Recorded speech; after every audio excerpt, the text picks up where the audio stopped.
Garland.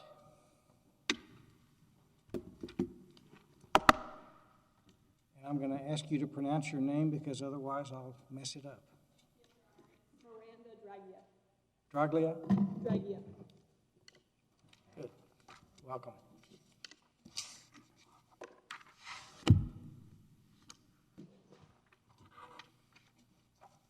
May I proceed? Please. Honorable judges, may it please the court, my name is Smaranda Draghia, and I represent the petitioner, Hortensia Ruiz-Perez. This case is about three intersecting issues. It's about a woman, Ms. Hortensia Ruiz-Perez, who is the victim of domestic violence and abuse. It's about congressional intent in protecting victims of domestic violence. And it's about the discretionary authority of the Attorney General in allowing victims of domestic violence to apply for certain forms of immigration relief, specifically in this case, Vawa cancellation or removal. That's the relief that Ms. Ruiz-Perez sought in front of the immigration judge and continues to seek today. The question before this court is whether Ms. Ruiz-Perez is actually eligible to apply for Vawa cancellation or removal, given that she had a prior order of removal, and that prior order of removal was reinstated. Now, before I get into that question specifically, I do want to note that I'm not going to go into very many details about Ms. Ruiz-Perez's actual application for Vawa cancellation removal or the abuse and violence that she and her children suffered at the hands of her husband. The petitioner addressed these issues in the petitioner's opening brief to the court. However, the government did not address or respond to those issues, so as far as the petitioner is concerned, there's not really any question about whether Ms. Ruiz-Perez would be granted Vawa cancellation removal. If she's eligible to apply in the first place, then she would be granted Vawa cancellation or removal because she meets all of those requirements for it. And the government appears to have conceded that point.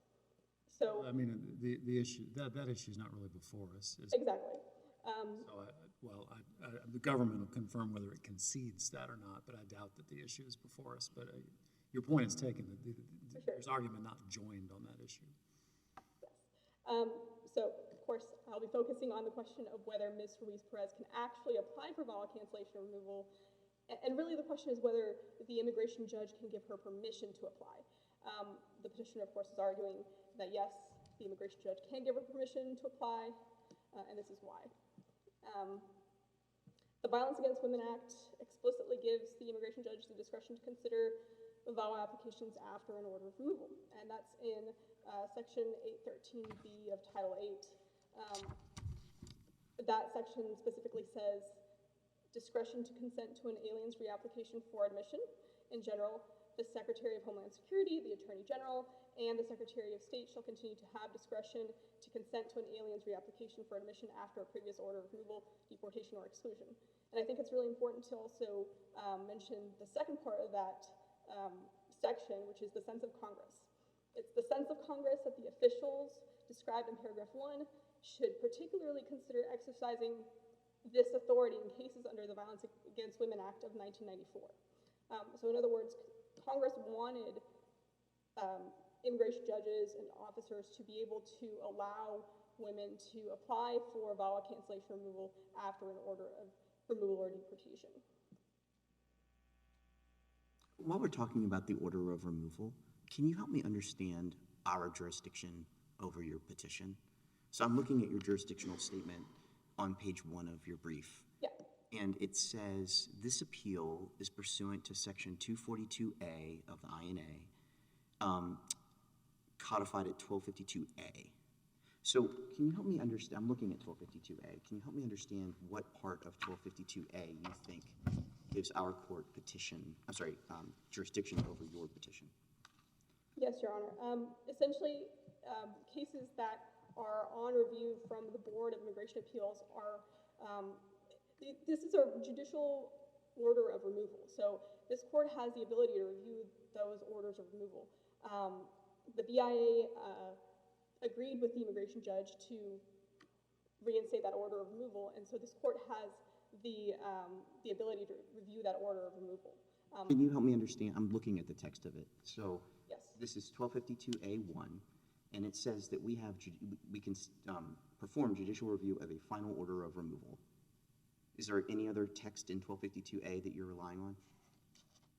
Well, this is a denial of discretionary relief, so that would be what would be reviewable by this court is. That's not what A says, so I'm asking you, what's the text in 1252A that gives us jurisdiction over your petition? I thought you were going to tell me it's because you're seeking judicial review of a final order of removal. Am I misunderstanding your position? No, that's correct, Your Honor. It's, Okay. it's a judicial review of the final order of removal, yes. Perfect. And when did the board enter the final order of removal against your client? The board entered the final order of removal on when the decision of the board was made in this case. I don't have the date off the top of my head. I'm sorry, Your Honor. Oh, that's okay. Why don't we walk through the timeline, and I'll tell you my understanding of it, and then you tell me where I'm going wrong, because I'm having a hard time figuring it out. So, as I see it, the final order of removal was issued on February 24th, 1999. That's the only final order of removal as far as I can tell. Now, obviously your client is removed and re-enters, and then there's this reinstatement order.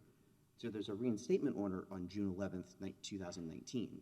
But as you and the government have very fulsomely described in the briefs, all the June 11, 2019 order does is reinstate the old 1999 order.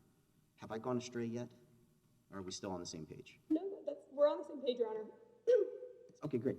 So maybe that's two different final orders of removal. Maybe it's one. The way I read the reinstatement provision, all the reinstatement provision is doing is reinstating the old 1999 order, but maybe you think that those are two different final orders of removal. So let's just, for the sake of discussion, let's just assume that the second one is a final order of removal. Was the petition for review filed within 30 days of the second order? Yes, Your Honor, it was. It was filed within the 30 days after the BIA denied that appeal to the BIA. So, Which is not 30 days of the final order of removal. well, when a case is pending in front of the BIA, that order is still open. It's not a final order of removal while the case is pending in front of the BIA. Yeah, help me understand that. So the reinstatement order says, the reinstatement provision says that the old order is reinstated and not subject to judicial review, full stop. So I'm not sure how you get 30 days from the reinstatement order, but even if you did, you wouldn't get 30 days from the BIA's consideration of whether to withhold or cancel, because that doesn't do anything to actually make your client not removable. It might make your client not removable to Mexico, right? But the Supreme Court has been very clear in Nasrallah and Johnson and a whole bunch of recent cases that it doesn't do anything to affect the final order of removal, which at the latest, it strikes me, is June of 2019, and is probably in 1999. Your Honor, that final order of removal was appealed to the BIA. So while that appeal to the BIA was pending, that order was not final. The reinstatement of the removal order just means that that removal order can be executed, but there was still the possibility of appealing that order to the BIA. And so while that appeal was pending to the BIA, that order was not final until the BIA, and for that reason, Ms. Ruiz-Perez was detained and remained detained throughout the entirety of the BIA appeal, because the BIA appeal stayed her deportation, her removal from the country. If that was not the case, then the ICE could have simply removed her from the country if it was a matter of the order is final now and you can go. But that was not the case because that was stayed by the BIA appeal. And so once the BIA appeal became final, once the BIA ruled that that order was final, then that was when the 30-day period started for us to be able to file this petition for review. So in a case like Johnson, where the Supreme Court says, well, it's true that you can seek forms of discretionary relief in front of the board. In that case, I can't remember if Johnson was the Convention Against Torture, if that was Nasrallah, but one was Convention Against Torture, the other was just withholding. In either case, the alien is still removable, just not removable to the home country where they might be subject to the abuse. Is your position that Vawa relief is different than the relief in Johnson and Nasrallah? Our position is that Vawa relief is discretionary and that the immigration judge has the discretion to decide whether somebody can apply for Vawa cancellation or removal in the immigration court. In other words, you know, an immigration judge can say, no, I'm not going to let you apply for Vawa cancellation removal, and that's that. That would be the end of the case. This case would not exist if that's what the immigration judge had said in our case. However, what the immigration judge said was, you know, I'd probably let you apply, except for I'm not an immigration officer. There are these other issues, okay? So if the immigration judge had simply said, in my discretion, I'm not going to let you apply, then that would have been it. Let me try to ask the question a different way, because I'm trying to, it's not a trick, I'm genuinely asking for your position. Under the Convention Against Torture, if a particular petitioner wins that form of relief, they cannot be removed to their home country because, by definition, they would be tortured there. So let's call their home country X. But they can be removed from the United States and sent to a different country, let's call it Y. Is your position that VAWA cancellation of removal has the same or a different effect on the removability of the petitioner? It's a different effect, Your Honor, because it's cancellation of removal. So in other words, what the statute actually says is that that the removal is canceled and, well, let me put it the correct way. The Attorney General may cancel removal of and adjust to the status of an alien lawfully admitted for permanent residence, an alien who is inadmissible or deportable from the United States. So basically what happens is when cancellation of removal is granted to that alien, they then get to adjust status into the United States. So it's not a matter of they can then be removed to a different country or anything like that. They're now a permanent resident of the United States, which is part of the reason why the government's argument that a cancellation removal application is not a request for admission is wrong, because adjustment of status is an admission into the United States. And we know that. We know that adjustment of status is an admission into the United States because of various cases from the BIA, matter of Rosas, a matter of E.W. Rodriguez. That one's from 2012, so a little more recent. And that one even says this: the board is constrained to treat adjustment as an admission in order to preserve the coherence of the statutory scheme and avoid absurdities. So essentially what the BIA has said is that adjustment of status is an admission because otherwise the result would be absurd. You know, there would be permanent residents that, for example, would not be subject to certain charges of removability because they were never admitted. So that would make no sense. If other types of adjustment of status before immigration judges are admissions, then certainly VAWA cancellation removal and an application for VAWA cancellation removal has to be a request for admission. And by definition, if this is a request for admission and if adjustment of status is an admission, then an immigration judge has to be an immigration officer that's inspecting and authorizing a person to lawfully enter the United States, because that's part of the definition of admission. I'm sorry to interrupt. I think my question, unlike Judge Oldham's question, just goes to the merits of the argument and not to our jurisdiction.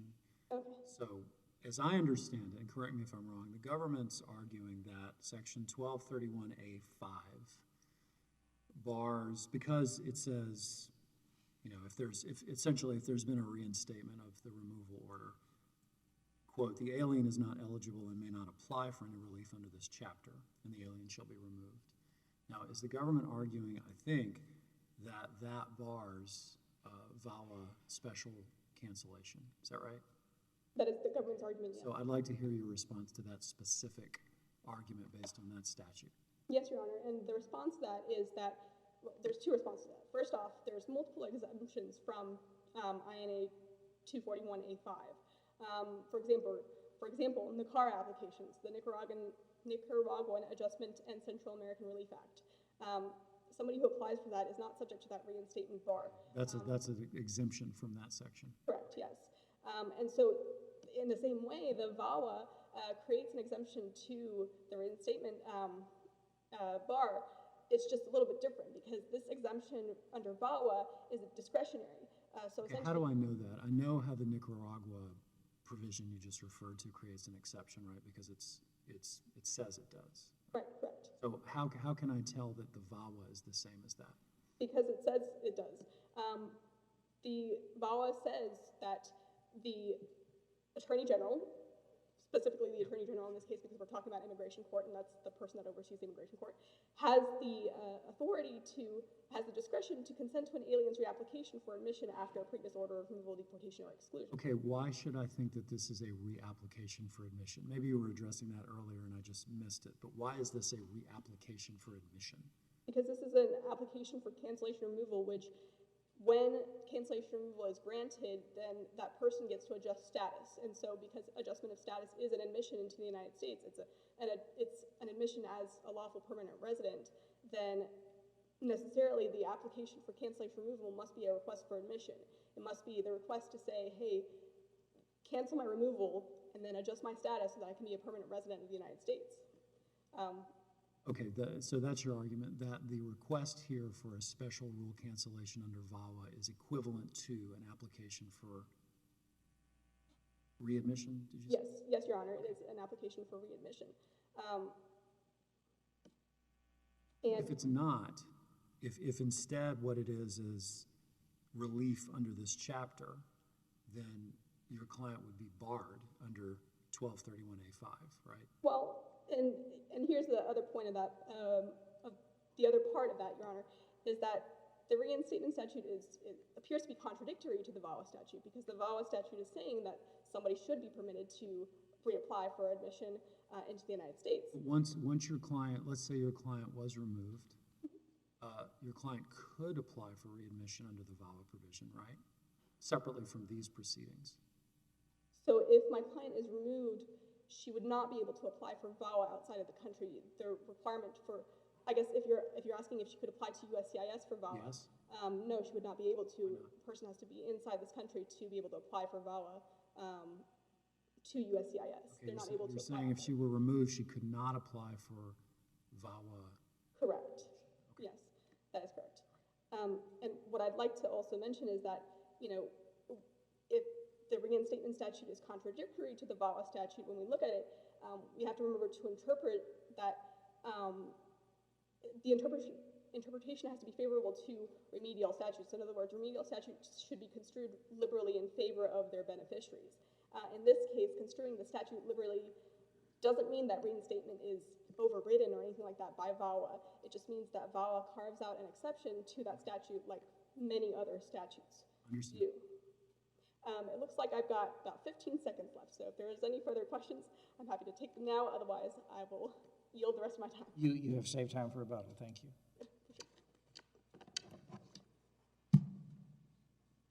All right, Ms. Antoun? And if I've mispronounced that, you can please correct me. Good morning. May it please the court. My name is Monica Antoun for the Attorney General.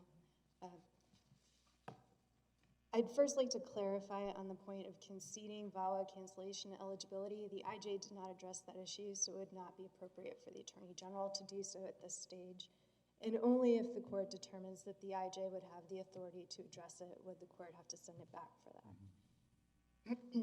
On the issue of VAWA section 813B and its reference to the regulation at 8 CFR 212.2, that regulation implements an old statutory provision. And the current statutory provision that would govern inadmissibility in the consent to reapply for admission is 212A9. So 212A9A went into effect when she was first ordered removed. She would have had to seek consent to reapply for admission from abroad. So what the petitioner's position is that she's essentially trying to come in from the very last step of the process and bring that to the beginning of the process. And that's contrary to the statute.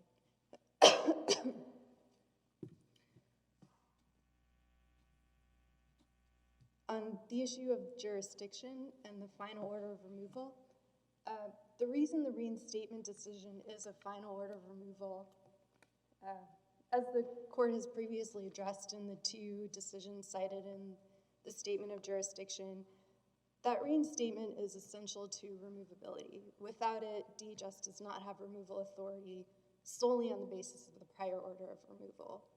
So this was briefly addressed in the Johnson versus Guzman-Chavez case. Page 2284, the Supreme Court first addresses whether the non-citizens were ordered removed, and it does say that the prior order of removal was the removal order, and then at the end of that paragraph, it says, accordingly, respondents, who are the non-citizens, prior orders reinstated under section 1231A5 show that the non-citizens were ordered removed. So that reinstatement is essential to the finding of removability. That would give DHS removal authority. So the critical distinction here is that DHS reinstated the prior removal order, which is different from ordering removal anew. That's right. And that's critical to the jurisdictional issue. It's critical to the jurisdiction issue in the sense that the reinstatement is still an order of removal because without it, DHS can't remove the non-citizen. So it's a finding of removability as that term is used in section 101A47, defining an order of deportability. And then finality is a separate issue from whether it's a removal order. And that final order of removal language in section 1242A1, finality goes to whether the agency proceedings are complete. And in Guzman-Chavez, the Supreme Court said in a footnote that it was not addressing whether the reinstatement decision is final for the purpose of judicial review in footnote 6. So it did not treat those issues as the same. And in fact, by affirming those decisions, holding that detention was proper under 1231A1, those courts have precedent saying that the order of removal becomes final after the withholding only proceeding is complete. Would we be creating a circuit split if we agreed with you after Johnson and Nasrallah? Well, yes, with the Second Circuit, but the Second Circuit had prior precedent holding that was actually reversed by Johnson versus Guzman-Chavez. So I'm glad you're familiar with the Second Circuit's decision. So Judge Menashe says, after Johnson and after Nasrallah, all of the decisions saying that the withholding proceedings make the order non-final and hence non-reviewable and hence not subject to the 30-day mandatory jurisdictional petition bar have been overruled. And so I'm curious if there's any other circuit, or it's just you're asking us to split from the Second Circuit by asserting jurisdiction here. well, no other circuit has addressed it after Guzman-Chavez yet. This is all pretty recent within, I believe the Second Circuit's decision was just a couple of months ago. But Is the position of the United States government that Judge Menashe is wrong or right? Jurisdictionally, the government's jurisdictional position is in disagreement with the Second Circuit. And in fact, because of the way Guzman-Chavez came out, so the other circuits, I believe it's the 3rd, the 6th, and the 9th, have precedent holding that the removal order becomes final after withholding only proceedings. That's still good law under Guzman-Chavez. So that circuit split is still there. And this court also has precedent holding that, of course, as you know, that the removal order is only final after the withholding only proceeding is complete. So it's the Second Circuit that's the outlier right now. Well, I'm just going to make sure I understand exactly what the position of the United States is. It sounds like it's 1-0 in the current circuit split count, as at least post-Johnson, post-Nasrallah. Yes. And you're asking us to make it 1-1. We're asking the court to maintain its prior jurisdictional position. I appreciate that. Yes. Well, just to put a point on that, if we were to agree with the Second Circuit, we would have to find that the Supreme Court pretty much overruled by implication our prior precedent. Right. And it explicitly said that it was not addressing what constitutes a final order of removal. I mean, I've read this. I've read the Second Circuit's opinion. We haven't received any briefing on that in this case, have we? No, I apologize. I can brief. Oh, I'm not accusing you of doing anything. I'm just saying we haven't received any briefing on it. Maybe we will. The statement of jurisdiction in the answering brief is the government's position on jurisdiction and remains so after Guzman-Chavez in the Second Circuit. And I would also note that the petitioners in the Second Circuit case have asked for an extension to file a rehearing petition. So remains to be seen if it's the final word on the Second Circuit's jurisdictional position.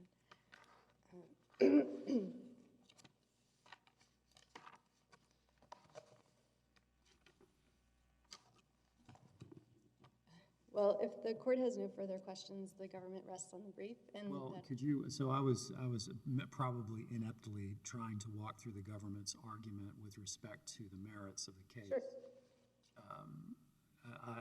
I was looking at 1231A5, which I'm sure there's an INA number that I don't know what it is, but A5.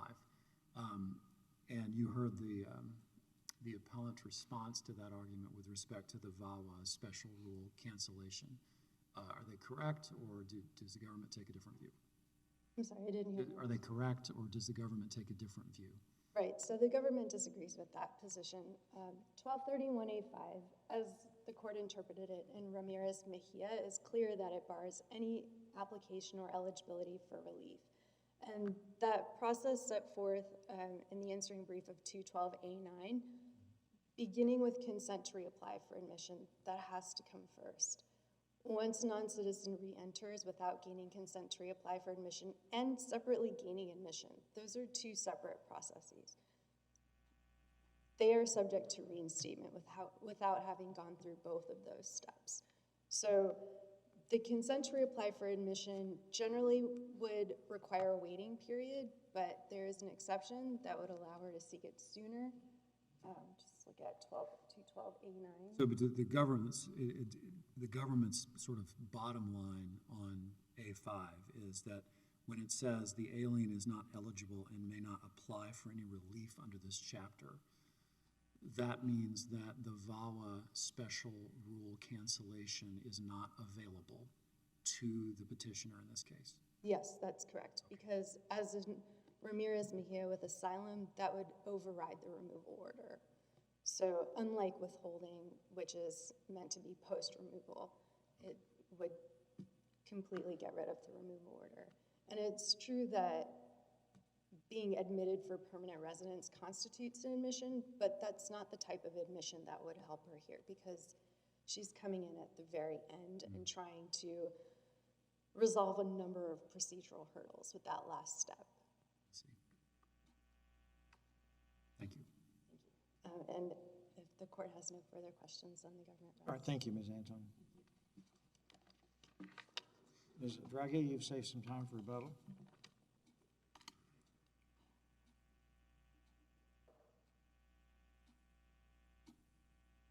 Mr. Honors, may I proceed?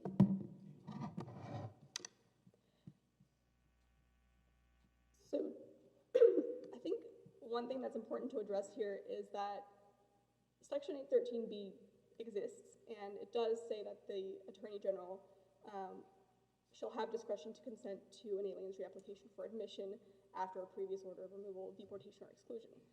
And the Attorney General specifically has discretion over cases at the UIR, so over immigration judges, and those immigration judges have authority based on the Attorney General's authority. So the question here is this: if the discretion referred to in 813B does not refer to the Attorney General's discretion allowing a Vawa cancellation or removal application, then what other applications at the UIR could it possibly be referring to? What other applications for admission could the Attorney General have discretion to consent, not to immediately grant, but to consent to having an alien apply for after an order of removal at the UIR? What else is there? There is nothing else. Everything else is either mandatory or it's mandatory that somebody cannot apply. For example, after an order of removal, somebody cannot apply for asylum again. It's only withholding of removal. So those are the mandatory types of applications that the UIR can permit under the Attorney General's authority. The only application that this statute could be referring to is Vawa cancellation removal, which of course makes sense because it's under the Vawa that it's referring to that.